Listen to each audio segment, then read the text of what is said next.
Les États-Unis ont répondu froidement aux Européens après le déploiement d'une quarantaine de soldats au Groenland. Ce déploiement n'a strictement aucun impact sur l'objectif de Donald Trump d'acquérir le Groenland. Fin. Pour Washington, c'est simple. Le Groenland relève de la sécurité nationale américaine. Point final.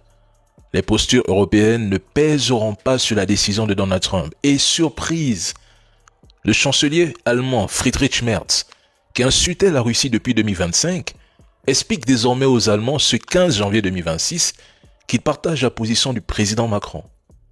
Il serait temps, selon lui, pour l'Europe, de dialoguer avec Moscou. Pour lui, l'heure de la réconciliation aurait sonné. La Russie ferait aussi partie de l'Europe et il faudrait négocier avec elle. Quelle humiliation. Quelle volte-face, quelle déception pour les trolls, quelle honte. Mais revenons sur le Groenland. Dans le discours du 15 janvier, devant les forces armées, le président Macron n'a même pas eu le courage de prononcer le mot États-Unis.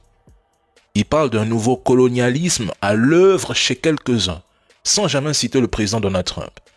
Il prétend mettre en garde Washington sur la souveraineté du Groenland, tout en annonçant que les soldats français non formés à ce théâtre et sans capacité réelle seront appuyés par des moyens terrestres, aériens et maritimes. Lesquels?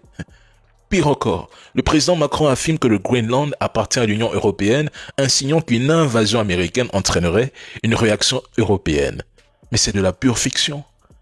Bruxelles reste profondément divisée sur la clause de défense mutuelle et refuse même de confirmer que le Groenland en relève. Point.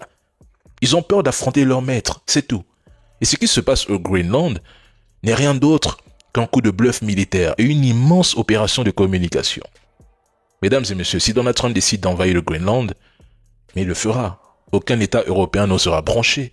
Les Européens n'ont aujourd'hui aucune capacité opérationnelle crédible face aux États-Unis. Zéro. Tout le reste n'est que mise en scène bluff, discours creux et gesticulation diplomatique. Les dirigeants européens sont faibles, affaiblis, et l'Europe est désormais marginalisée, soumise, dépendante, sans poids stratégique réel. Mais mesdames et messieurs, comment certains pays africains ont-ils pu déléguer leur sécurité à cette France incapable d'être indépendante et souveraine? Comment?